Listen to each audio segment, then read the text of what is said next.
Hey guys, I'm Zachary.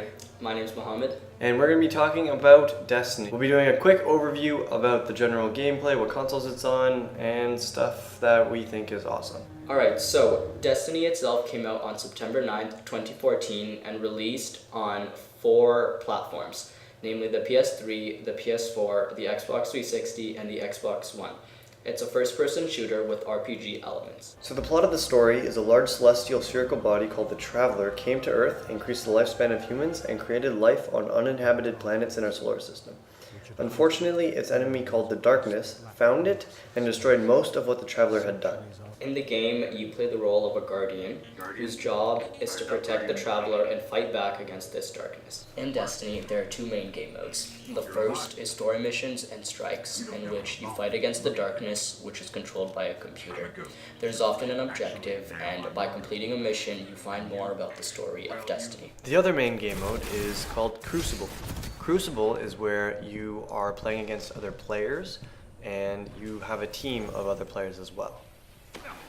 Players can spend as much time as they want, either in Crucible or doing strikes in single player, and it does not limit the ability or items you get from the game. In Storyline, a person can choose to complete the missions by him or herself, solo, or with up to 2 other friends. The only exception to this is the raid, in which 6 players play together in order to complete the objective. Within these missions, players can face against 4 different enemies, all with their own playstyle.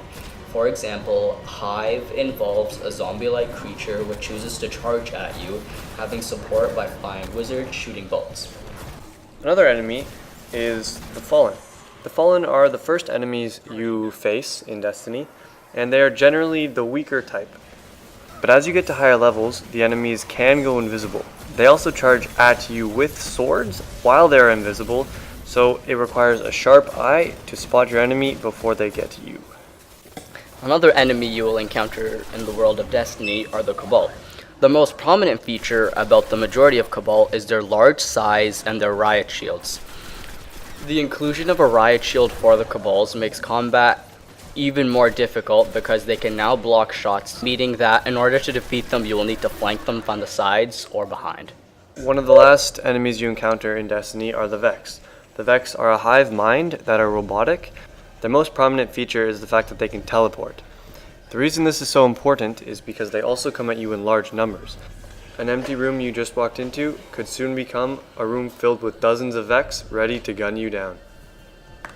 Despite the rather bland missions, players should be content in the fact that included in Destiny comes 1 raid. A raid is an extremely difficult mission which requires 6 people to complete. In order to complete the raid, you will need very efficient communication and a great deal of skill. In contrast to the story's mission, the raid has several game mechanics which make the game more interesting. The only apparent problem in Destiny's raids are the fact that in order to begin them, you require a fire team of 6 people, meaning that if you don't have 5 other friends that are willing to dedicate the next 10-15 hours solely to playing Destiny and complete this daunting task. In conclusion, Destiny is a pretty good game. The game mechanics are solid, glitches are rare, if any, and the only major problem that strikes me is the lack of diversity in the game's story missions and strikes, along with the lack of a substantial plot. That being said, if you have friends to play with, during these story missions, they become a lot more fun because you're interacting with your friends online. And as you get to a higher level, it requires more cooperation between you and other players. So if you have friends to play with, the game does become more amusing. So should you buy Destiny? Probably not at full price, but definitely once the price goes down a bit, pick it up and give it a try. This is Zachary. This is Mohammed. And we'll see you next time.